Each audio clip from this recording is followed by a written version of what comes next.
বিসমিল্লাহির রহমানির রহিম। পরম করুণাময় ও অসীম দয়ালু আল্লাহর নামে শুরু।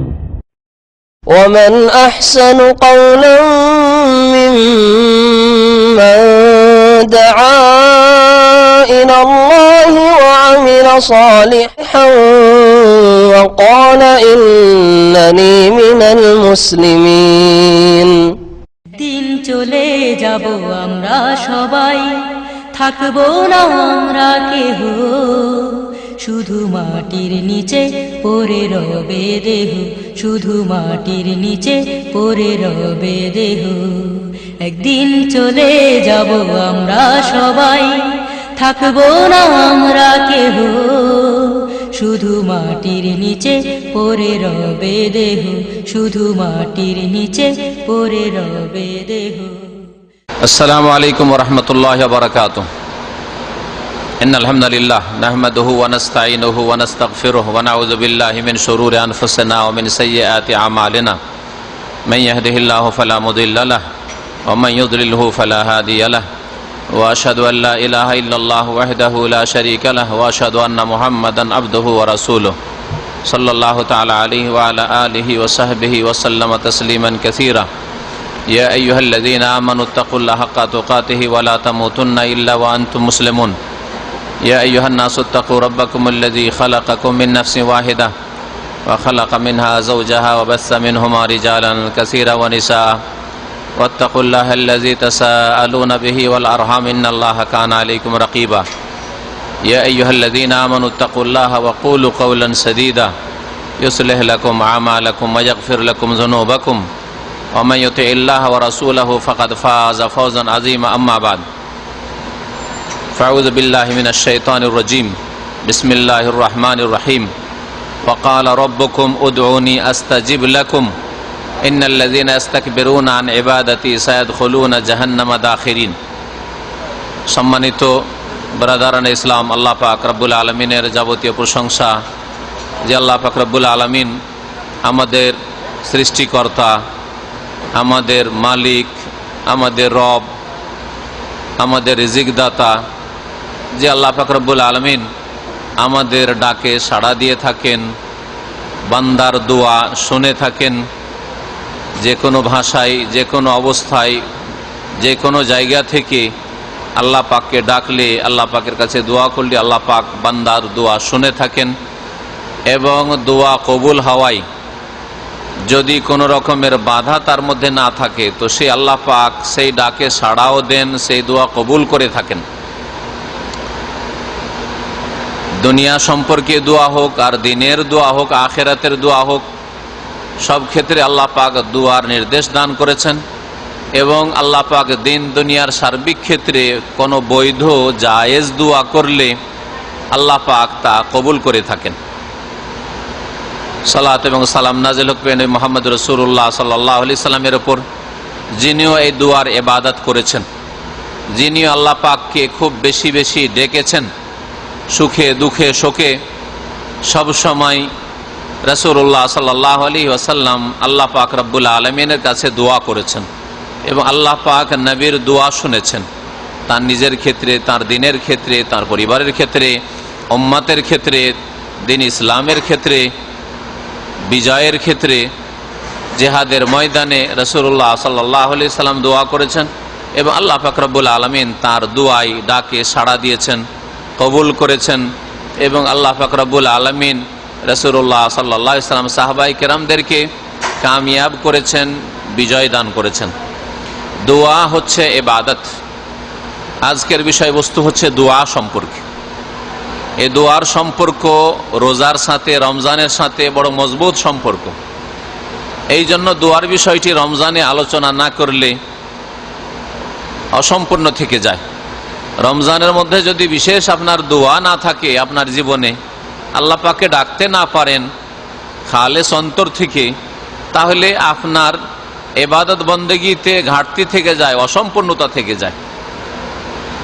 আর এই উদ্দেশ্যেই স্মরণ করিয়ে দিতে চাই দোয়া সম্পর্কে, যে আল্লাহ পাককে ডাকুন, আল্লাহ পাকের কাছে দোয়া করুন। দিনের ক্ষেত্রে, দুনিয়ার ক্ষেত্রে আপনার ইহকালের সার্বিক কল্যাণ আল্লাহ পাকের কাছে চান। পরকালের সার্বিক কল্যাণ আল্লাহ পাকের কাছে চান। আল্লাহ পাক রব্বুল আলামিনের ভান্ডারে কোনো কিছুর অভাব নেই, আল্লাহর কাছে কোনো অভাব নেই। ওয়ালিল্লাহি খাজাইনুস সামাওয়াতি ওয়াল আরদ, আসমান জমিনের খাজনার মালিক, আসমান জমিনের ভান্ডারের মালিক আল্লাহ পাক রব্বুল আলামিন। কিন্তু মুনাফিক, দুর্বল ইমানের মানুষ, এরা বুঝে না, নির্বোধ। আসলে আল্লাহ পাক রব্বুল আলামিনের সারা বিশ্বকে যদি দিয়ে আল্লাহর নিয়ামত দিয়ে ডুবিয়ে দেন, তাতে কোনো অভাব দেখা যাবে না, তাতে কোনো রকমের সামান্যতম যে ঘাটতি যে কমে গেল দিলে না, কখনো না। এই জন্য আল্লাহ পাক রব্বুল আলামিনের কাছে চাইতে আমরা কেন ত্রুটি রাখবো, গাফিলতি করব, যেখানে আল্লাহ পাকের খাজানার, আল্লাহ পাক রব্বুল আলামিনের ভান্ডারে কোনো রকমের অভাব নেই। দোয়া সম্পর্কে কোরআনে কারীমের একটি আয়াত পাঠ করেছে সূরা গাফির, সূরা গাফির আয়াত নম্বর 60। সূরা গাফিরের অপর নাম কে বলতে পারেন? সূরা গাফিরের অপর নাম, কিছু কিছু সূরা আছে যার একাধিক নাম রয়েছে, দুটা বা তারও বেশি নাম রয়েছে। আরব দেশে এই সূরাটাকে আরবি কোরআনে কারীমগুলোতে সূরা গাফির বলে জানে। ভারত বাংলাদেশের ছাপা কোরআনগুলোতে এর আর একটা নাম লেখা রয়েছে। পাশাপাশি দুটো সূরা রয়েছে, হামিম সাজদা, যেটা ভারত বাংলাদেশের কোরআনে কারীমে লেখা আছে, তার অপর নাম হচ্ছে সূরা ফুসসিলাত, ঠিক না? আর যেটা হচ্ছে সূরা মুমিন, সেটার নাম হচ্ছে গাফির, সূরা গাফির। তো সূরা মুমিন এক বচন, আর মুমিনুন 18 পারা প্রথম সূরা, কাদ আফলাহাল মুমিনুন। আল্লাহ পাক রব্বুল আলামিন আয়াত নম্বর 60 ইরশাদ করেছেন এই সূরার, ওয়া ক্বালা রাব্বুকুম, তোমাদের প্রতিপালক আল্লাহ পাক বলছেন, উদউনি, আমার নিকট তোমরা দোয়া করো, আমাকে তোমরা ডাকো, উদউনি, আমাকে ডাকো, আস্তাজিব লাকুম, আমি তোমাদের ডাকে সাড়া দেব, আমি তোমাদের দোয়া কবুল করব। আল্লাহ পাক বলছেন নিজে যে আমি আল্লাহ বলছি তোমাদেরকে, হে বান্দারা, যে আমাকে ডাকো, আমার কাছে চাও, আমার নিকট দোয়া করো, প্রার্থনা করো, আস্তাজিব লাকুম, তোমাদের ডাক আমি শুনবো, কবুল করব, দোয়া কবুল করে তোমাদেরকে দেব। আল্লাহ পাক ব্যাপক রেখেছেন দুনিয়া আখেরাতকে, আমার কাছে চাও, দোয়া করো, আমার কাছে দেব তোমাদেরকে। আর আল্লাহ পাক ওয়াদাও করছেন, আল্লাহ পাক রব্বুল আলামিনের ওয়াদার চাইতে পাকা ওয়াদা আর কারো হইতে পারে না। ওমান আসদাকু মিনাল্লাহি হাদিসা, আল্লাহ পাক কোরআনে একটা আয়াতে বলছেন, আল্লাহর চাইতে অধিক সত্য কথা আর কার হইতে পারে? আল্লাহর চাইতে বেশি সত্য কথা আর কার হইতে পারে? আল্লাহ পাক রব্বুল আলামিনের কথার চাইতে আর কার কথা ভালো কথা হইতে পারে? আল্লাহ পাক রব্বুল আলামিন ওয়াদার চাইতে কার ওয়াদা আর বেশি পাকা হইতে পারে? আল্লাহ পাকের ওয়াদা যে দোয়া করো, উদউনি আস্তাজিব লাকুম, আমি তোমাদের দোয়া কবুল করব। কিন্তু অধিকাংশ মুসলিম, সুবহানাল্লাহ, আমাদের এত অবহেলা, গাফিলতি, যে আরাফার ময়দানে গিয়েও যেখানে দোয়া কবুল হওয়ার জায়গা, সেখানে গিয়েও 10 থেকে 15 মিনিট দোয়া করতেই বিরক্তি বোধ শুরু হয়ে যায়। তারপরে সময় কাটাবার জায়গা পায় না, করবোটা কি? সারাদিন রাস্তায় ঘোরাঘুরি করে, আর না হয় তামাশা দেখতে যায়, না হয় জাবালে রহমার ওই বেদাতি ভিড়ভাড় করতে যায়, আর না কত কি করে, কোথায় ফ্রি খেতে পায়, কোথায় ফ্রি কলা পায়, ফল পায়, জুস পায়, এগুলো খুঁজে বেড়ায়। 2 ঘন্টা 3 ঘন্টা যে কন্টিনিউ দোয়া করবে, জোহর আসর জমা করে নেওয়ার পরে যেটা আরাফায় সুন্নাত, তার তৌফিক হাজারে একটা হাজিকে হয়, হাজারে একটা হাজিকে হয়।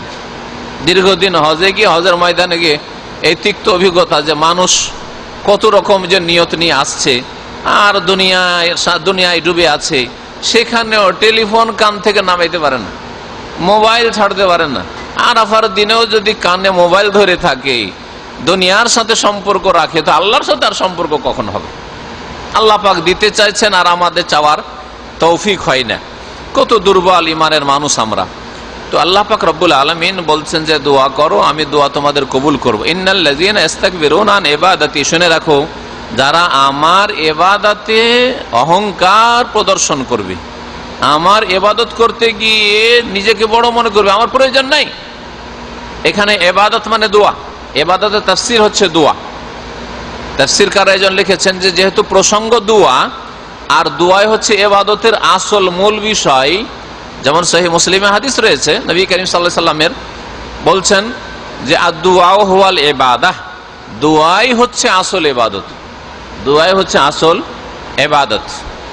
আর তিরমিজিতে হাদিস রয়েছে যে হাদিসের সনদের দিক থেকে দুর্বল, তবে সহিহ মুসলিমের হাদিসে যেহেতু সমর্থন হয়ে যাচ্ছে এই জন্য পেশ করা যেতে পারে। আর দোয়া মুখুল ইবাদত, দোয়াই হচ্ছে ইবাদতের মগজ, ইবাদতের সার, ইবাদতের খোলাসা, ইবাদতের নির্যাস, আসল বস্তু। দোয়াই হচ্ছে আসল। এটাকে আপনি নামাজ দিয়ে বুঝতে পারেন যে সালাত, 5 ওয়াক্ত সালাত নামাজ আদায় করছেন, নামাজের মধ্যে বাহ্যিক ইবাদত বন্দেগী, শারীরিক ইবাদত বন্দেগী রয়েছে। দাঁড়াচ্ছেন, হাত উঠালেন, বাঁধলেন, বুকে হাত বাঁধলেন, রুকু গেলেন, সেজদায় গেলেন, বসলেন, সালাম ফেলেন, সবগুলি ইবাদত। কিন্তু এর মধ্যে যে দোয়াগুলি রয়েছে ওগুলো হচ্ছে আসল ইবাদত। যদি আপনি শুধু দাঁড়ান, ঝুঁকলেন, রুকু করলেন, সেজদায় পড়লেন, বসলেন, আর একটিও দোয়া না পড়েন, না সূরা ফাতিহার দোয়া, সূরা ফাতিহা দোয়া, সূরা ফাতিহা পড়লেন না, না আপনি আত্তাহিয়াতের দোয়া করলেন, আত্তাহিয়াত দোয়া, সালাম নবীর ওপর, তারপরে নেক বান্দাদের ওপর, এগুলো দোয়া নয়, অবশ্যই দোয়া, দোয়া। তারপরে নবী সাল্লাল্লাহু আলাইহি ওয়াসাল্লামের দুরূদ, দোয়া, তাসবিহ, এগুলো হচ্ছে দোয়া। দোয়া দুই রকম, আল্লাহ পাকের গুণবাচক দোয়া আর আল্লাহ পাকের কাছে যাচ্ছামূলক দোয়া, চাওয়ার দোয়া আর আল্লাহ পাকের গুণগানমূলক দোয়া। তো সূরা ফাতিহাতে দুই রকমই দোয়া রয়েছে। তাসবিহ গুলো, রুকু সিজদা তাসবিহ, এগুলিও এক ধরনের দোয়া, আল্লাহ পাককে ডাকা, আল্লাহ পাকের পবিত্রতা ঘোষণা করছেন, আল্লাহ পাক রব্বুল আলামিনের গুণগান বয়ান করছেন, যাতে করে আল্লাহ পাকের রহম আপনার উপর হয়। তো নামাজের ভিতরে যে দোয়া, তাসবিহ আর সূরা, আত্তাহিয়াত, দুরূদ ইত্যাদি দোয়া মাসুরা যা রয়েছে সবগুলি দোয়া, আল্লাহ পাককে ডাকা, আল্লাহ পাককে স্মরণ করা, এটা হচ্ছে ইবাদতের মূল। তো আল্লাহ পাক বলছেন যে ইন্নাল্লাযীনা ইস্তাকবিরুনা আন ইবাদাতি, যারা আমার ইবাদতি অর্থাৎ আমার কাছে দোয়া করায় নিজেকে বড় মনে করবে। আমার কিসের অভাব আছে দোয়া করব? হ্যাঁ, আমার কোন অশান্তি আছে দোয়া করব? আমার কোন প্রয়োজন আছে দোয়া করব? যথেষ্ট আছে। এইরকম যদি কারো মন মানসিকতা থাকে তো আল্লাহ পাক বলছেন সায়াদখুলুনা জাহান্নামা দাখিরিন, লাঞ্ছিত অপদস্থ হয়ে শীঘ্রই নিশ্চিত জাহান্নামে প্রবেশ করবে, জাহান্নামে প্রবেশ করবে লাঞ্ছিত অপদস্থ হয়ে। আপনার কাছে যতই থাক না কেন, আল্লাহর কাছে চাওয়ার ক্ষেত্রে কোন রকমের যাতে করে কার্পণ্য না থাকে, যে না আমার আর প্রয়োজন নেই, হয়ে গেছে, যা চেয়েছিলাম পেয়ে গেছি, হ্যাঁ, নারী চেয়েছিলাম পেয়ে গেছি, বাড়ি চেয়েছিলাম পেয়ে গেছি, গাড়ি চেয়েছিলাম পেয়ে গেছি, আর কি চাই, হয়ে গেছে, চাকরি চেয়েছিলাম পেয়ে গেছি, ব্যবসা চেয়েছিলাম পেয়ে গেছি, সুস্থতা চেয়েছিলাম পেয়ে গেছি, আর যদি ধার্মিক লোক হয় নামাজ রোজা তো করছি, যথেষ্ট মনে করছেন। না না না না, এইরকম অহংকার যেন না থাকে। আইয়ুব আলাইহিস সালামের মতো নবী, আইয়ুব আলাইহিস সালাম, আল্লাহ পাক রব্বুল আলামিন পরীক্ষামূলক স্বর্ণ নিক্ষেপ করছেন, যারা স্বর্ণের কি বলে পঙ্গপাল কুড়াইতে শুরু করেছেন, তখন আল্লাহ পাক বলছেন আলাম আকুন আগনাই তো কাইয়া আইয়ুব, আইয়ুব তোমাকে তো সবচেয়ে ধনী করেছে দেশের, তোমাকে কি ধনী করিনি, অভাবমুক্ত করিনি, তুমি আবার স্বর্ণ কুড়ানো শুরু করেছো কেন? যেমন আমের ঝড় যখন হয়, আম কুড়াবার জন্য আমরা চলে যাই, হ্যাঁ, ওই রকম তিনি ওই স্বর্ণ জমা করতে শুরু করেছেন। আল্লাহ বলছেন যে তোমাকে কি দিনি, কি অভাব আছে? আইয়ুব আলাইহিস সালাম কি জবাব বলেছিলেন? যে আল্লাহ আমি ভুল করে দিলাম? তাহলে না, ওয়ালাকিন লা গিনা লি আন বারাকাতিকা, আল্লাহ তোমার রহমত নাযিল হচ্ছে, বরকত নাযিল হচ্ছে, তো আমি এটা ছাড়বো কেন? তোমার রহমত বরকত নাযিল ছাড়বো কেন? তাহলে আমি যতই ইমানদার হই আর যতই বড় এলেমওয়ালা হই, আরো তো এলেমের প্রয়োজন রয়েছে, যতই বড় আমলকারী হই আরো তো আমলের প্রয়োজন রয়েছে, যতই বড় ধার্মিক হই, তাকওয়া পরেশগারি অর্জন করনেওয়ালা হোক, তার চাইতে বেশি প্রয়োজন রয়েছে, তাই না? যত বেশি ধন সম্পদ হোক এর বেশি প্রয়োজন রয়েছে। প্রয়োজন আপনার পেটের জন্য না থাকতে পারে, দ্বীন ইসলামের সেবার জন্য রয়েছে, জাতির সেবার জন্য রয়েছে, হ্যাঁ, মুসলিম সমাজের উন্নতির জন্য রয়েছে, মুসলিম বিশ্বের উন্নতির জন্য রয়েছে, মুসলিম ভাই বোনদের কল্যাণের জন্য রয়েছে, পয়সার প্রয়োজন রয়েছে। এটা ইসলামিক প্রতিষ্ঠান করেন, একটা মসজিদ, একটা মাদ্রাসা, একটা ইসলামিক সেন্টার, যে কোনো জায়গায় পয়সার প্রয়োজন রয়েছে। পয়সা আল্লাহ পাকের নিয়ামত, সেটাকে যদি ভালো কাজে লাগানো যায় তো খুব ভালো জিনিস। আর যদি পয়সার হেফাজত করে ভালো কাজে না লাগাতে পারেন তো পয়সা সবচেয়ে বড় বিপদ, পয়সা সবচেয়ে বড় আযাব। অধিকাংশ লোক পয়সার কারণেই গোমরা হয়েছে, কারণ তৈরি হয়েছে পয়সার কারণে, ফেরাউন তৈরি হয়েছে নেতৃত্বের কারণে। হ্যাঁ, এজন্য পয়সা অধিকাংশ লোককে ধ্বংস করেছে। তবে অল্প কিছু লোক যারা পয়সার নিয়ামতের হক আদায় করতে পারবে, আল্লাহ পাক যেইভাবে নির্দেশ দান করে সেইভাবে পয়সাকে ব্যবহার করতে পারবে, তাদের জন্য পয়সা আল্লাহ পাকের পার্থিব নিয়ামত। শুধু পয়সা নয়, এছাড়াও অনেক, আপনি সুস্থ আছেন কিন্তু এর চাইতে অধিক সুস্থ থাকার প্রয়োজন রয়েছে। হ্যাঁ, আপনার জীবনে মাশাআল্লাহ নিরাপত্তা আছে, এর চাইতে অধিক নিরাপত্তার প্রয়োজন রয়েছে। আপনার ছেলে মেয়ে মাশাআল্লাহ ভালোই লেখাপড়া করছে, এর চাইতে ভালো হওয়ার প্রয়োজন রয়েছে। আপনার বিবি মাশাআল্লাহ ভালো, এর চাইতে ভালো হওয়ার, চরিত্রবতী হওয়ার প্রয়োজন রয়েছে, পরেশগার হওয়ার প্রয়োজন রয়েছে। আপনি ইনশাআল্লাহ মুমিন মানুষ, জান্নাত পাবেন, কিন্তু জান্নাতে উচ্চ স্তরের প্রয়োজন রয়েছে, জান্নাতুল ফিরদৌসের প্রয়োজন রয়েছে। তাহলে কোথায় আমাদের অভাব নেই? অভাব তো আছে, প্রয়োজন তো আছে সব ক্ষেত্রে। ওয়ালাকিন লা গানা আলী আন বারাকাতিকা, আইয়ুব আলাইহিস সালাম বলছে, আল্লাহ তোমার বরকত থেকে আমি কি বিমুখ হব? আমি কি অভাবমুক্ত হয়ে গেছি? তোমার বরকত সবসময় চাই, তোমার রহমত সবসময় চাই। তো আল্লাহ পাক দোয়া করতে বলেছেন, আর যারা দোয়া করায় অবহেলা করে প্রয়োজন মনে করে না, তাদের উপর আল্লাহ পাক অসন্তুষ্ট হন। আল্লাহ পাক রব্বুল আলামিন সূরা বাকারায় যেখানে সিয়াম রোজার কথা আল্লাহ উল্লেখ করেছেন 183 নম্বর আয়াত থেকে শুরু করে 187 পর্যন্ত, এর মাঝখানে একটি আয়াত রয়েছে 186 নম্বর আয়াত, সূরা বাকারা 186 নম্বর আয়াত দেখেন মাঝখানে। আর আগে পরে রমজানের মাসাইল, রোজা রমজানের কথা আল্লাহ উল্লেখ করে, মাঝখানে বলছেন ওয়াইজা সাআলাকা ইবাদি আন্নী ফাইন্নী করিব, আমার বান্দা যদি আমার সম্পর্কে, হে নবী মুহাম্মদ সাল্লাল্লাহু আলাইহি ওয়াসাল্লাম তোমাকে জিজ্ঞেস করে যে আল্লাহকে কেমন করে পাবো, আল্লাহর কাছে কেমন করে চাইবো, আল্লাহ কি দূরে? এই আয়াতের তাফসিরে নবী সাল্লাল্লাহু আলাইহি ওয়াসাল্লামের হাদিস রয়েছে, সাহাবারা বলছেন যে আমরা জিজ্ঞেস করলাম একবার রাসূলুল্লাহ সাল্লাল্লাহু আলাইহি ওয়াসাল্লামকে যে আকারিবুন রাব্বুনা ফানুনাজি আম বাঈদুন ফানুনাদি, আমাদের রব আল্লাহ পাক কি নিকটে কাছেই? আল্লাহ কি কাছে? কাছে হইলে আস্তে আস্তে কথা বলবো, জান আপনি আমার পাশে বসে আছেন তাহলে আস্তে কথা বলবো, আর যদি দূরে থাকেন আর আমাকে ডাকতে হয় আপনাকে, তাহলে চিৎকার করে বলবো, ও ভাই শোনেন, তাই না? চিৎকার করে বলবো, একবারে লম্বা টান দিয়ে। তো সাহাবারা ওইরকম বললেন যে আল্লাহ কি কাছে? যদি আল্লাহ কাছে হন তো ফানুনাজি, আমরা চুপি সারে কথা বলবো, মনে মনে আস্তে আস্তে কথা বলবো আল্লাহর সাথে, মানে মনে মনে ডাকবো আল্লাহকে, চিৎকার করে নয়। আম বাঈদুন, নাকি আল্লাহ দূরে? আল্লাহ যদি অনেক দূরে হন তাহলে ফানুনাদি, চিৎকার করে ডাকবো, হে আল্লাহ, হে রব, এরকম করে ডাকবো। আমাদের দেশে কিছু এরকম বক্তারা আছে, হুজুর আছে, হ্যাঁ, দোয়াকারীরা আছে, চিৎকার করে ডাকে হে আল্লাহ, না এরকম করে ডাকা তরিকা না। উদউ রাব্বাকুম তাদাররুআন ওয়া খুফিয়া, আল্লাহ বলছেন যে একগ্র চিত্তে বিনয়ী হয়ে আর খুফিয়া, আস্তে আস্তে ডাকো, আস্তে আস্তে, মানে নিজেকে শোনান, নিজেকে শোনাইতে হয়, এমন নয় যে একবারে মনে মনে ফিস ফিস করে, নিজেকে শোনান যে আপনি যেটা চাইছেন। পাশে যদি থাকে, ডানে বামে থাকে, একটু হয়তো শুনতে পাচ্ছে, অসুবিধা নেই, কিন্তু চিৎকার করে ডাকবেন, এটা দোয়ার আদবের খেলাফ।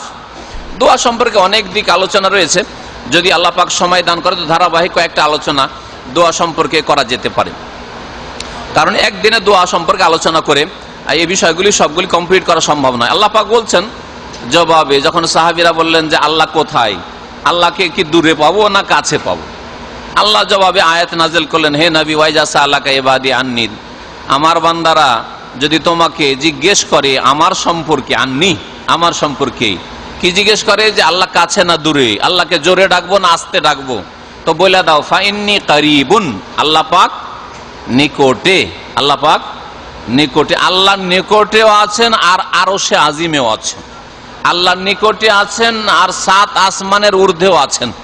না নিকটে হইতে পারেন না দূরে থেকে? নিকটে হইতে পারেন। যত দুর্বল সৃষ্টি তত নিকটে থেকেও আপনার কাজে আসে না, তাই না? আপনার ভাই যদি দুর্বল খোড়া হয় তা আপনার বাড়িতে রেখেও লাভ নাই, একটা চোর ঢুকলেও আপনার সহযোগিতা করতে পারবে না, কিন্তু পাওয়ারফুল যদি হয় তাহলে 50 কিলোমিটার দূর থেকেও হেল্প করতে পারে, পাওয়ারফুল হলে, ঠিক না? তাহলে সৃষ্টির ক্ষেত্রে আমরা বুঝতে পারছি যে যত শক্তিশালী, দূরে থাকলেও সে কাজে আসতে পারে। যেমন যার কাছে শাসন ক্ষমতা, সরকার, আরে সরকার রাজধানীতে বসে আছে, কিন্তু হঠাৎ করে একটা গন্ডগোল যদি পল্লী গ্রামে হয় 500 কিলোমিটার দূরে রাজধানী থেকে, তারপরে দ্রুত একবারে সেনাবাহিনী পাঠিয়ে দিতে পারছে না?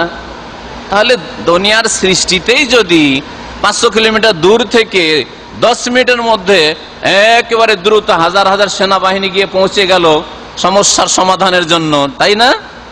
তাহলে রব্বুল আলামিন আল্লাহ, তার সম্পর্কে তো আপনি কল্পনা করে শেষ করতে পারবে না যে কত তিনি ক্ষমতাবান, আর কত কুদরতের মালিক, আর কত আল্লাহ পাক রব্বুল আলামিন মহাজ্ঞানী, তিনি আলিম, তিনি খবীর, তিনি কাদির।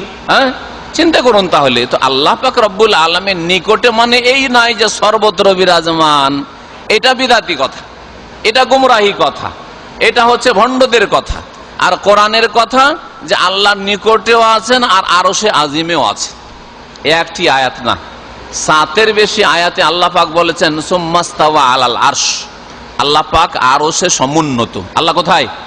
আল্লাহ আরশে সমুন্নত। আর আরো 7 আসমানের ওপরে, 7 আসমানের ওপরেও আল্লাহ আছেন, আর কারিব নিকটেও আছেন, নিকটেও আছেন আল্লাহ পাক রব্বুল আলামিন।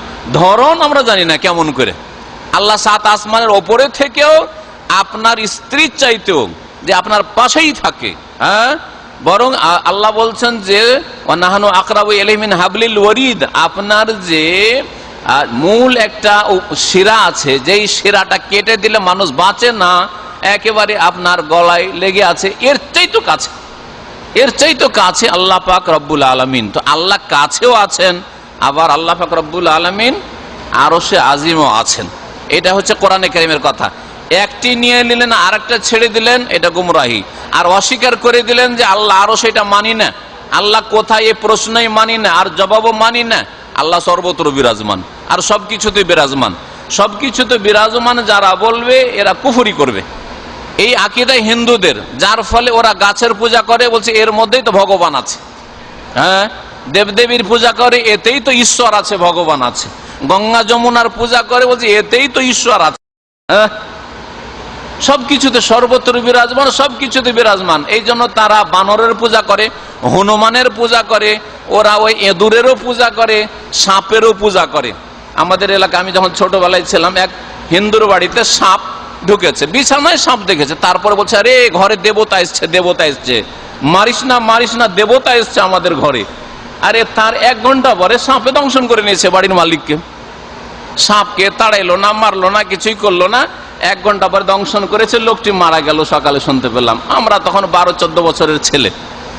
ওই ঘটনা মনে আছে যে হিন্দুদের কাছে দেবতা সবকিছুতেই। এখন মুসলিমও যদি বলে যে আল্লাহ সবকিছুতেই বিরাজমান, তার মানে সাপের মধ্যেও বিরাজমান, এঁদুরেও বিরাজমান, গঙ্গা যমুনাতেও বিরাজমান, আর লক্ষ্মী দুর্গাতেও বিরাজমান, আর জিলানি চিস্তি আর হুসেন মানুষের হেল্লাজও বিরাজমান, সবকিছুতে। এর চাইতে বড় কুফরি আর কি আছে? এর চাইতে বড় কুফরি কি আছে? এরপরে আর বড় কুফরি কিছু থাকে না। ফেরাউন তো এই কথা বলেছিল, আনা রব্বুকুল, আমার মধ্যে আমি তো রব। তো পার্থক্য কি থাকলো তাহলে? কোনো পার্থক্য নেই। ইসলামের আকীদা এটা। ইসলামের আকীদা আল্লাহ পাক রব্বুল আলামিন তার সৃষ্টি থেকে পৃথক। তার সৃষ্টি শুধু মানুষ নয়, আসমান জমিন থেকে আল্লাহ পাক রব্বুল আলামিন ঊর্ধ্বে রয়েছেন। 7 আসমানের ওপর আরশ রয়েছে, আর আরশে আজিমে আল্লাহ পাক সমুন্নত। কিন্তু আল্লাহ আরশে থেকেও বিভিন্ন দিক থেকে যেগুলি আল্লাহ বেশি জানেন, আল্লাহ পাক নিকটে, সব কিছুর চাইতে নিকটে। ইমাম ইবনে তাইমিয়া রাহমাতুল্লাহ এই বিষয়টিকে বোঝানোর জন্য বলেছেন একটা উপমা দিয়ে। আকাশের চাঁদ, আকাশের চাঁদ কত দূরে চিন্তা করেন, দূরে কিনা? দূরে না? কত দূরে? সূর্য কত দূরে? আর তারপরেও সৌদি আরবে থাকলেও দেখছেন আরে ঠিক ওইভাবে পূর্ব দিকে সূর্য উঠলো, যেখানে উঠে আর ওইখানে গিয়ে সূর্য ডুবলো, ঠিক না? চন্দ্র ওখানে উঠলো আর ওখানেই ডুবলো। বাংলাদেশ 5000 কিলোমিটার দূরে চলে গেলেন, 10,000 কিলোমিটার দূরে অস্ট্রেলিয়া চলে গেলেন, আমেরিকা চলে, কানাডা চলে গেলেন, সেখানে গিয়ে দেখছেন আরে ভাই ঠিকই তো ওই রকমই। বাংলাদেশ থেকে এত দূর চলে আসলাম, তারপরে তো সূর্য ওই জায়গায় উঠছে আর ডুবছে ওই জায়গায়, চন্দ্র ওই জায়গায়তে উঠছে, আর যেখানে যাচ্ছেন চন্দ্র আমার মাথার উপরে, পূর্ণিমার চাঁদ মাথার উপরে। সৌদি আরবে ছিলাম তবুও দেখছিলাম মাথার উপরে রাত্রে, আর এখানে আমেরিকা এসে ওইখানেও দেখছি চন্দ্র মাথার উপর। আপনার সাথে সাথে কিনা বলেন তো দেখি? নাকি 10,000 কিলোমিটার দূরে চলে গেলে চন্দ্র দূরে হয়ে গেল, বুঝতে পারছেন? চাঁদ কি দূরে হয়ে গেছে বুঝতে পারছেন? কখনো বুঝতে পারেন এত দূর চলে যাওয়ার পরে, ঠিক না? অথচ চাঁদ আল্লাহ পাকের সামনে আল্লাহর ক্ষুদ্র সৃষ্টি। ভালো করে শুনে রাখেন, চন্দ্র সূর্য আল্লাহ পাকের সামনে আল্লাহর ক্ষুদ্র সৃষ্টি। আমার 3.5 হাতের তুলনায় অনেক বড় সৃষ্টি আল্লাহ পাকের, ঠিক না? কিন্তু আল্লাহর কাছে চন্দ্র সূর্য কিছুই নাই, ক্ষুদ্র সৃষ্টি। তাহলে চাঁদ সূর্য যদি আমাদের সাথে সাথে চলতে পারে, যেখানে যাচ্ছেন সেখানে চাঁদ সূর্য মাথার ওপর আকাশে দেখতে পাচ্ছেন, ওই রকমই একই অবস্থায় দেখতে পাচ্ছেন। তো রাব্বুল আলামিন 7 আসমানের ওপরে আরশেও আছেন, আর ফাইন্নি কারিবুন, তিনি কাছেও আছেন। কিন্তু কখনো এই অস্বীকার করবেন না যে আল্লাহ আরশে না, আর কখনো এই গুমরাহি কথা বলবেন না যে আল্লাহ সর্বত্র, সব জায়গায়। সব জায়গায় নয়, সব জায়গার মধ্যে পাক না পাক জায়গা রয়েছে, সব কিছুর মধ্যে ভালো মন্দ রয়েছে। তাহলে যদি বলেন যে ভালো লোকগুলির মধ্যে আল্লাহ রয়েছে, এইভাবেই তো ভালো লোকদের পূজা শুরু হয়েছে, ওলিয়া আউলিয়ার পূজা শুরু হয়েছে, যে ওলিয়া আউলিয়ার মধ্যে আল্লাহর অবতরণ ঘটে। হিন্দুরা বলে অবতরণ, আর এই সুফি ভণ্ড পীরেরা বলে হলুল হয়েছে, আল্লাহর হলুল হয়েছে। আল্লাহ হলুল মানে অবতরণ ঘটা, ওর মধ্যে ঢুকে পড়ে, একাকার হয়ে যাওয়া। তো একাকার হয়ে গেছে, আল্লাহ বিলীন হয়ে গেছে, একাকার হয়ে গেছে, লয় হয়ে গেছে। এগুলি কুফরি কথা, হিন্দুদের কথা, যা সুফিরা ভারত থেকে আর ইরান থেকে নিয়ে গেছে।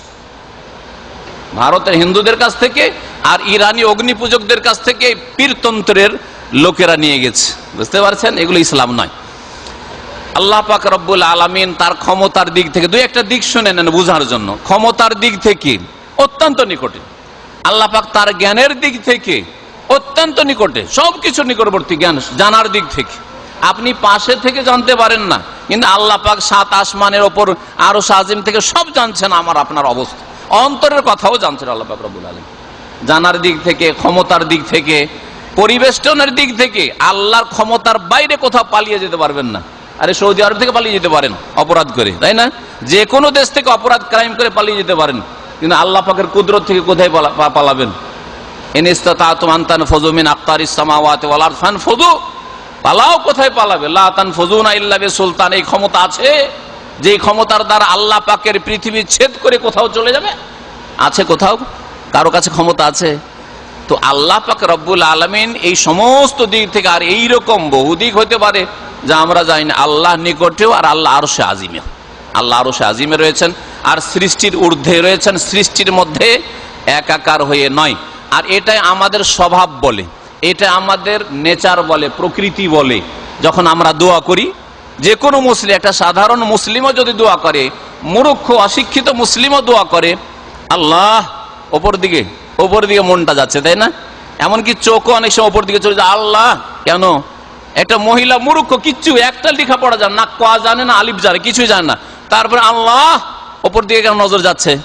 আরে আল্লাহ যদি সর্বত্র বিরাজমান হয় তো এইদিকে দেখবেন, আল্লাহ এরকম করবেন। কোন লোককে দোয়া করতে দেখেছেন আল্লাহ এরকম করে? আল্লাহ কেন? তার মানে প্রকৃতি বলে যে আল্লাহ পাক রব্বুল আলামিন সৃষ্টির ঊর্ধ্বে রয়েছে। আর রহমানু আলাল আরশি ইস্তাওয়া, রহমান দয়াবান আরশের উপর সমুন্নত রয়েছেন। আমিনতুম মান ফিস সামাই, তোমরা কি নির্ভীক, তোমরা কি ভয় করো না সেই জাতে পাককে, সেই সত্তাকে যিনি আকাশের ওপরে। ফিস সামাই মানে আলাস সামাই, ফি আলার অর্থে হয় আরবি ভাষায়, আল্লাহ পাক আকাশের ওপরে সৃষ্টির ঊর্ধ্বে রয়েছেন। সম্মানিত ভাতৃমণ্ডলী, আল্লাহ পাক রব্বুল আলামিনের কাছে দোয়া করার বিষয় সম্পর্কে আলোচনা করেছিলাম, কিন্তু আকীদায় আমাদের বেশি রোগ রয়েছে, যার ফলে এই বিষয়টা দোয়ার প্রসঙ্গে আসলো। আল্লাহ বলছেন আমি নিকটে, শুনবেন, দোয়া শোনার দিক থেকে নিকটে। আপনি যেই ভাষা দিয়ে ডাকেন আর যতই আস্তে ডাকেন, আপনার মনের দোয়া আল্লাহ বুঝতে পারছেন। জবানের দোয়া তো দূরের কথা, মনের দোয়া, আল্লাহ আমার পেটে খিদা লেগেছে, কথা বুঝতে পারছেন? আল্লাহ আমার ঘরে ছেলে মেয়ে জন্মেছে, ঘরে খেতে নেই, আল্লাহ মনের কথা এখনো মুখে ফুটাননি, আল্লাহ শুনতে পাচ্ছেন আপনার অন্তরের কথা। আল্লাহ অন্তর্যামী, আলিমুন বিযাতি সুদূর, আল্লাহ অন্তরের কথা জানছেন। এই জন্য অধিকাংশ মানুষ বিয়ে শাদী করলে বরকত শুরু হয়, যতদিন বিয়ে করেনি বরকত হয় না, পয়সা নষ্ট হয়ে যাচ্ছে, এদিক ওদিক ডানে বামে পয়সা বাঁচাইতে পারে না, বিয়ে করলে বরকত শুরু হয়। কোথা থেকে? আল্লাহ দেখছেন যে এই লোক বিয়ে করেছে, এর আর একটা লোকের দায়িত্ব বাড়লো, একে স্ত্রীকে খাওয়াইতে হবে, এর এখন ছেলে মেয়ে হতে যাচ্ছে, একে আরো কিছু ছেলে মেয়েকে খাওয়াইতে হবে, এদের রিজিকের ব্যবস্থা তো আমি করি, আমি রাজ্জাক। তখন দেখা যাচ্ছে যে আল্লাহ পাক বরকতের রাস্তা, রিজিকের রাস্তা খুলে দিচ্ছেন। আল্লাহ মনের দোয়াও শোনেন, জবানের দোয়া আল্লাহ শোনেন, আর আল্লাহ পাক মনের দোয়া শোনেন। মন আর হচ্ছে আসল, অন্তরের ইখলাস, অন্তরের নিষ্ঠা, অন্তরের খুলুসিয়াত হচ্ছে আসল বিষয়। যত খালেস অন্তর থেকে আল্লাহ পাকের কাছে দোয়া করবেন, তত বেশি আল্লাহ পাকের কাছে দোয়া কবুল হবে। আল্লাহ পাক ওয়াদা করছেন ওজিব দাওয়াতাদ দাঈ, আমি দোয়াকারীর দোয়া শুনে থাকি, দোয়াকারীর দোয়া আমি শুনে থাকি। ইজা দাআনি, যখনই দোয়া করুক। ইজা দাআনি, এক একটি কোরআনের বাক্যের ওপর একটু আপনি গভীরভাবে চিন্তা করুন। আল্লাহ পাক দোয়ার জন্য কোনো সময় সীমিত করেন।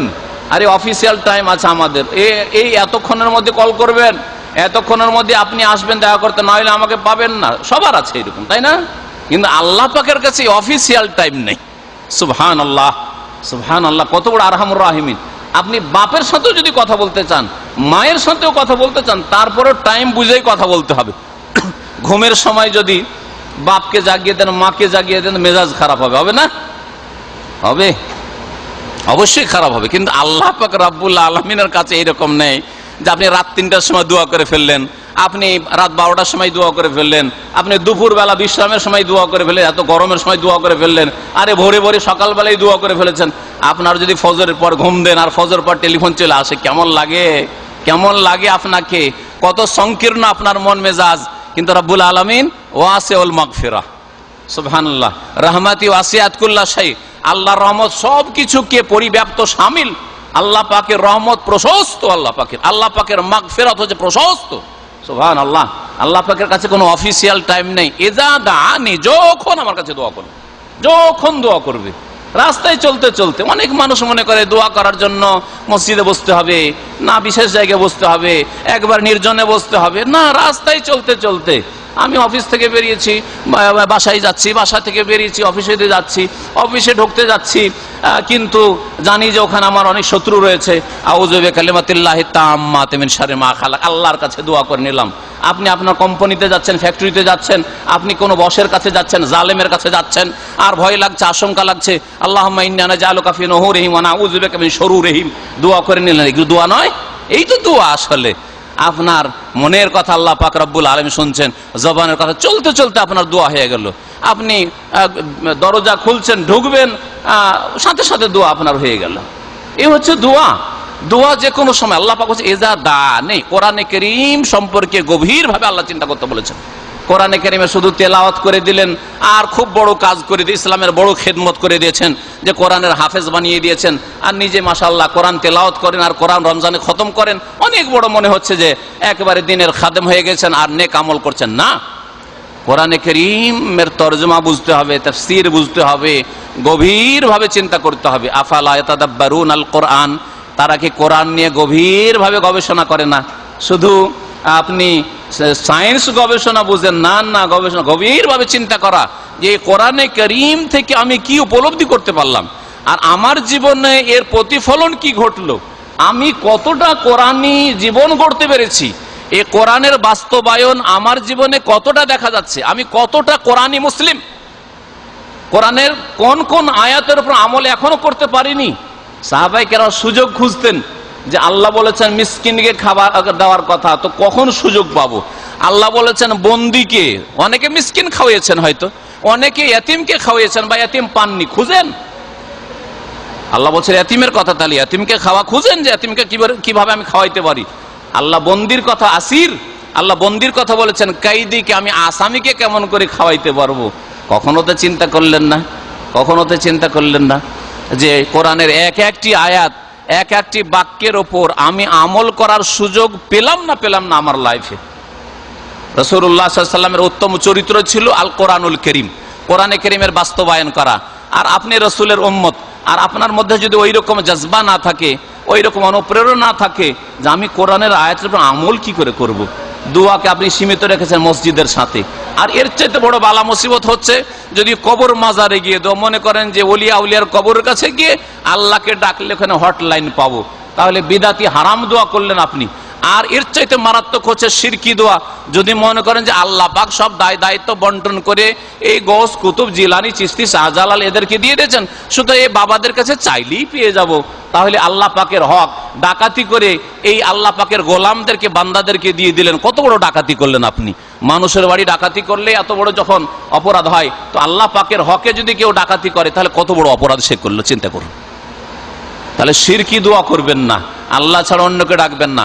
বিদাতি দোয়া করবেন না, যে নবীর কবরের কাছে গিয়ে আর সাহাবীর কবরের কাছে গিয়ে আর পীরদের মাজারে গিয়ে আল্লাহকে ডাকলে মনে হয় হটলাইন পাবো, তাড়াতাড়ি দোয়াটা কবুল হবে। কখনো এরকম বিদাতি দোয়া করবেন না। বিদাতি তরিকায়, নবীর তরিকা বাদ দিয়ে অন্য কোনো তরিকায় দোয়া করলে দোয়া কবুল হবে না।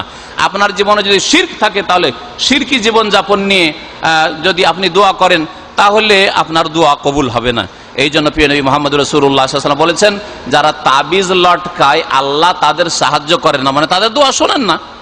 মান তাআল্লাকা তামিমাতান ফাকাদ ওকিলা ইলাইহি, যারা তাবিজ ঝোলায় তাবিজের ওপরই তাকে কি করে দেওয়া হয়, ন্যস্ত করে দেওয়া হয়। যা তুই তাবিজের কাছে দে, তুই তাবিজ লটকাইস, তোর অথবা তোর বিবির, তোর ছেলে মেয়ের, অথবা বালা অথবা তাগা বাঁধিস, যা ওই তাগার কাছে ওই বালার কাছেই তুই নে, আমি তোকে দেব না। ফাকাদ ওকেলা ইলাইহি, তার সুপুর্দ তাকে করে দেওয়া হয়, তার হাওয়ালা করে দেওয়া হয়, যা ওর কাছেই নে তুই। জি হ্যাঁ, আপনি যদি আপনার বসের সামনে, আপনার বড় বসের সামনে যদি বসের মতো করে যদি শ্রদ্ধা করে, বসের চারে বসিয়ে দেন ফোরম্যানকে, সুপারভাইজারকে, তাহলে মাইন্ড করবে না? হ্যাঁ, শুধু মাইন্ড করার না, যদি অপমান, নিজের জন্য অপমান মনে করে, তো আপনাকে সেখান থেকে তাড়িয়েই দেবে। আল্লাহ পাক রব্বুল আলামিনের জন্য উত্তম দৃষ্টান্ত রয়েছে, আল্লাহর জন্য ভালো আপনি দৃষ্টান্ত পেশ করতে পারেন। আল্লাহ পাক রব্বুল আলামিনের হক, আল্লাহর অসহায় বান্দা আব্দুল কাদেরের বান্দাকে দিয়ে দিবেন, কাদেরের হক নিয়ে আব্দুল কাদের জিলানীকে দিয়ে দিলেন। কাদেরের বান্দা, আব্দুল কাদের মানে কি? কাদেরের বান্দা। তো কাদেরের যে গোলাম, আল্লাহর গোলাম, তাকে আপনি আল্লাহর হক দিয়ে দিলেন, তাকে ডাকাছে গাউসুল আজম, ওই জিলানীকে ডাকলেন, তাহলে আল্লাহ পাক তাড়িয়ে দেবেন না তার রহমত থেকে, তার জান্নাত থেকে আল্লাহ পাক তাড়িয়ে দেবেন না? ফাকাদ হারামাল্লাহু আলাইহিল জান্নাহ। এই জন্য শিরকের অবস্থায় মারা গেলে জান্নাতকে আল্লাহ হারাম করে দেবেন, আল্লাহর রহমত থেকে চিরতরে তাড়িয়ে দেবেন। সম্মানিত ভাতৃমণ্ডলী, আল্লাহ পাকের কাছে দোয়া করার ক্ষেত্রে আল্লাহ পাক বলছেন, অজিব দাওয়াতাদ দাঈ ইযা দান, দোয়াকারীর দোয়া শুনি যখনই আমার কাছে দোয়া করে। সে যেই কোনো সময় দোয়া করতে পারে। বাস্তব জীবনে পরীক্ষা করে দেখবেন, রাস্তায় চলতে চলতে, আমার অত বসার সময় নেই, বিজি মানুষ, রাস্তায় চলতে চলতে দোয়া করেন, গাড়িতে বসে বসে দোয়া করেন, সিগনালে গাড়ি থেমে আছে 1 মিনিট 2 মিনিট ধরে, কোনো কাজ পান না, বিরক্ত হচ্ছেন, আর তাড়াহুড়া লাগিয়ে দিয়েছেন, আর হর্ন দেওয়া শুরু করেছেন বেকুবদের মতো। ওই রকম কাজ কেন করবেন? তাসবিহ তাহলিল করেন, দোয়া করেন। একটু যে সুযোগ পেয়েছি, আমি এমনি সুযোগ পাই না, এখানে সিগনালে গাড়িটা 1-2 মিনিট দাঁড়িয়ে আছে, আল্লাহ পাকের তাসবিহ তাহলিল করি, তওবা ইস্তেগফার করি, আল্লাহ পাকের কাছে দোয়া করা শুরু করি। আর দোয়া করার জন্য সবসময় হাত উঠানো জরুরি নয়, সবসময় হাত উঠানোর জন্য কখনো হাত উঠিয়ে দোয়া করবেন, আর কখনো বিনা হাত উঠিয়ে দোয়া করবেন। যেই দোয়াগুলি রাসূলুল্লাহ সাল্লাল্লাহু আলাইহি ওয়াসাল্লাম করেছেন অথচ হাত উঠাননি, সেখানে হাত উঠানো চলবে না। ভালো করে শুনে রাখেন একটি নীতিমালা। ওই দোয়াগুলি রাসূল করেছেন বিশেষ বিশেষ জায়গায়, বিশেষ বিশেষ সময়ে, আর হাত না উঠিয়ে দোয়া করে, এমনি দোয়া করেছেন, তাহলে আপনাকে এমনিতেই দোয়া করতে, বিনা হাত উঠিয়েই দোয়া করতে হবে। যেমন বাথরুমে যাওয়ার সময়, আল্লাহুম্মা ইন্নী আউযু বিকা মিনাল খুবুসি ওয়াল খাবায়েস, নবী সাল্লাল্লাহু আলাইহি ওয়াসাল্লাম কি বলেছেন এইভাবে বাথরুমে যাওয়ার সময়? আল্লাহুম্মা ইন্নী আউযু বিকা মিনাল খুবুসি ওয়াল খাবায়েস করেছেন কি? নবী করেননি, অথচ বাথরুমের দোয়া পড়েছেন। তাহলে আপনিও যখন বাথরুমে ঢুকবেন তখন বিনা হাত উঠাই পড়বেন। হাত যদি উঠান তো বাড়াইলেন ধর্মের ক্ষেত্রে, এর নাম বিদআত।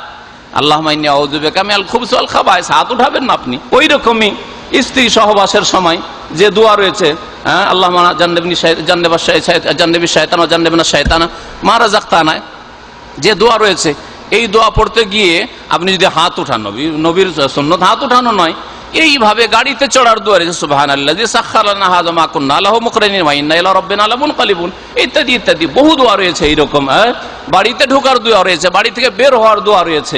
নবী সাল্লাল্লাহু আলাইহি ওয়াসাল্লাম হাত উঠাননি। তাহলে যেই জায়গাগুলোতে নবী দোয়া করেছেন অথচ হাত ওঠাননি, আপনি সেখানে হাত উঠাতে পারবেন না।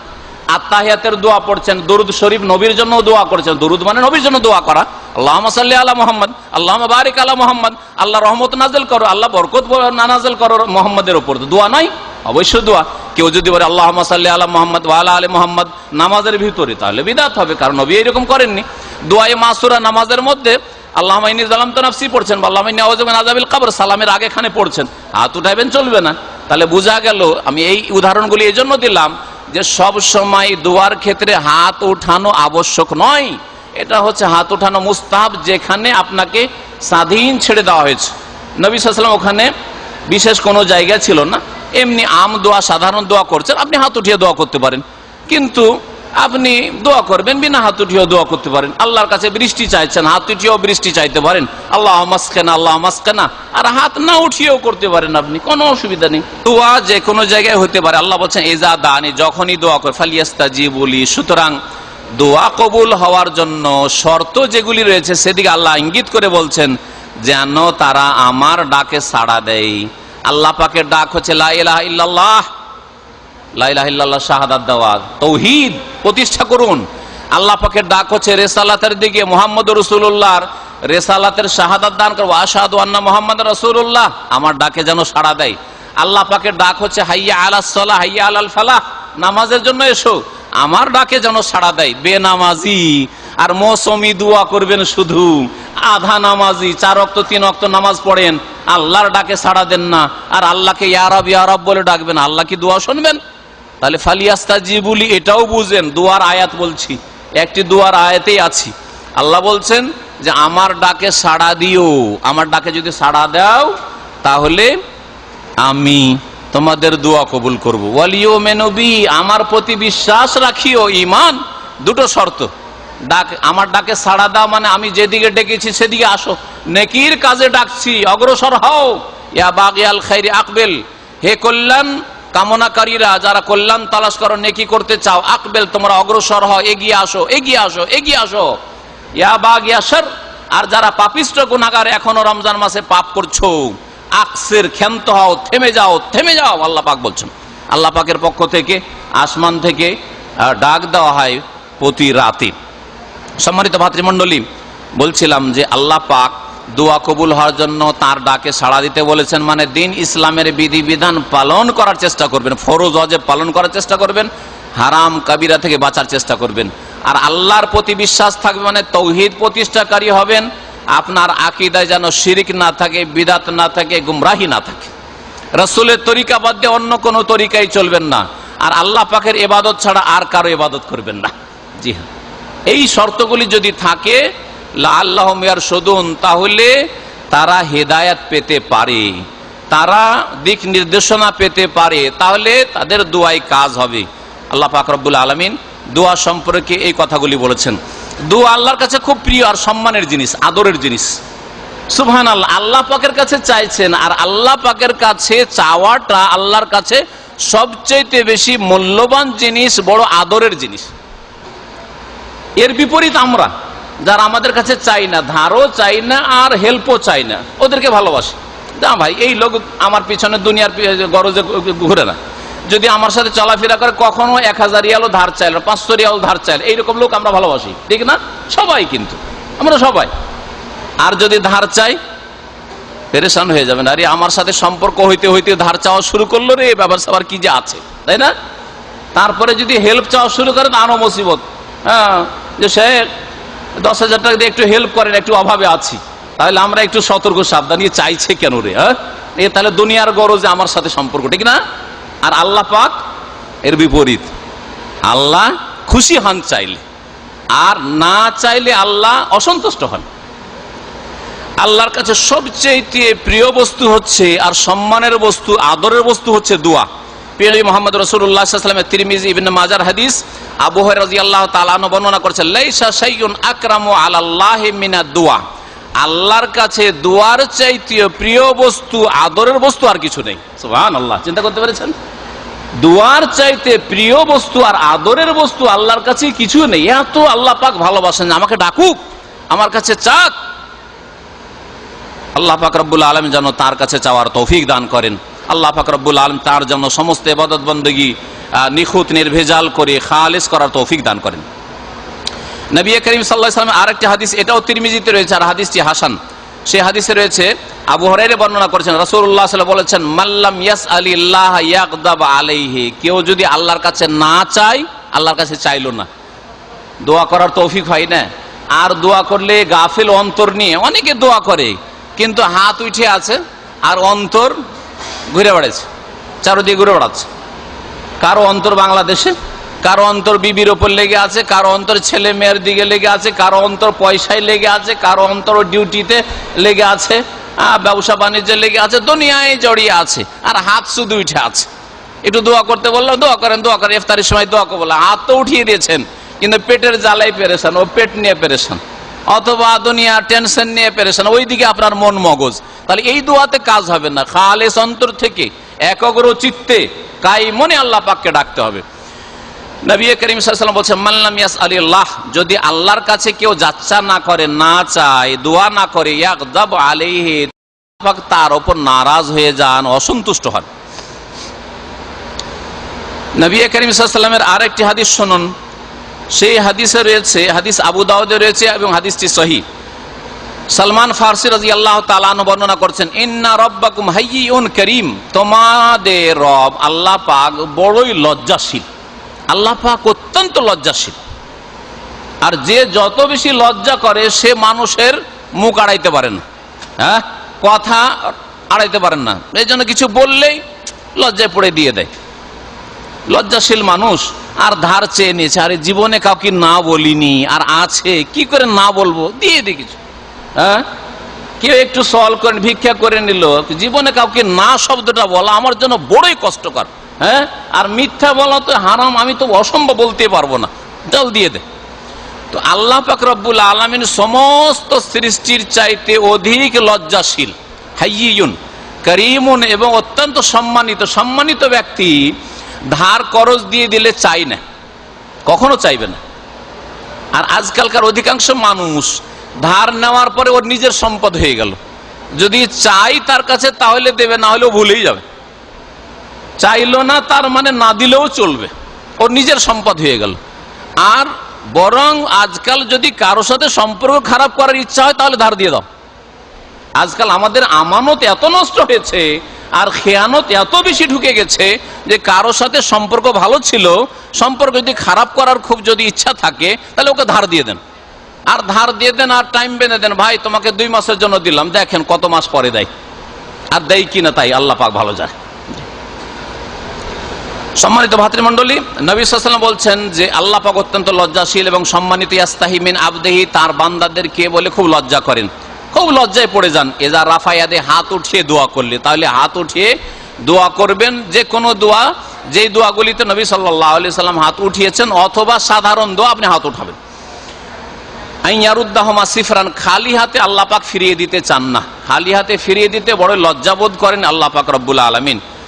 দোয়াতে অনেক সময় তকদির পাল্টিয়ে যায়, ভাগ্য পরিবর্তন হয়ে যায়, ভাগ্য অনেক সময় আল্লাহ পাক রব্বুল আলামিন হয়তো এইরকম লিখে রেখেছেন যে এই লোকটি আমার কাছে চাইলে আমি দিয়ে দেবো, চাইলেন না আল্লাহ দিলেন না, এইরকম হতে পারে তকদির মুআল্লাক।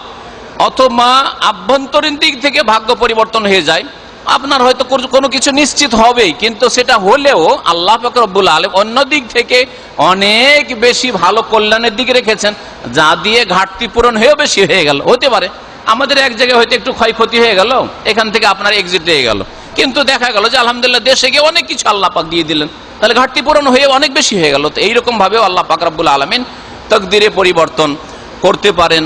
আভ্যন্তরীণ দিক থেকে তকদির পরিবর্তন হতে পারে, অথবা বাহ্যিক দিক থেকেও তকদির পরিবর্তন হতে পারে। লা ইয়ারুদ্দুল কাযা ইল্লা দুআ, দোয়াতে তকদির আল্লাহ পাকের ফয়সালা পরিবর্তন হতে পারে।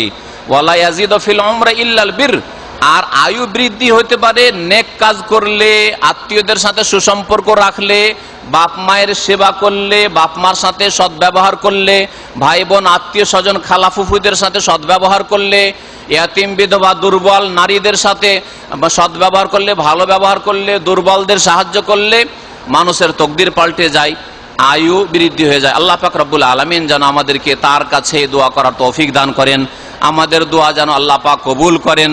আর দোয়া কবুল হয় যেসব বাধা রয়েছে, শিরক, বিদআত বা হারাম খাওয়া বা এই ধরনের আরো বেশ কিছু রয়েছে, ইনশাআল্লাহ তাআলা বিস্তারিত আলোচনা আগামী অন্য কোনো আলোচনাতে আবার হয়তো পেশ করা যাবে। আল্লাহ পাক রব্বুল আলামিন সেগুলি থেকে আমাদের মুক্ত হওয়ার যেন তৌফিক দান করেন। আল্লাহ পাক রব্বুল আলামিন দুনিয়ার বালা মুসিবত আমাদের যেন দূর করে দেন। আল্লাহ পাক রব্বুল আলামিন আখিরাতে আমাদেরকে জান্নাতুল ফিরদৌস যেন দান করেন।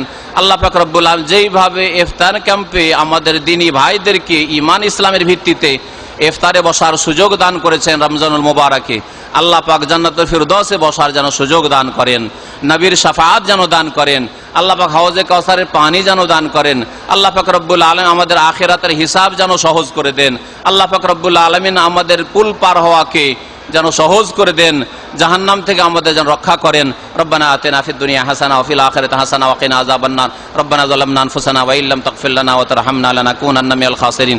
সুবহানা রাব্বিকা রাব্বিল ইজ্জাতি আম্মা ইয়াসিফুন ওয়া সালামুন আলাল মুরসালিন ওয়ালহামদুলিল্লাহি রাব্বিল আলামিন।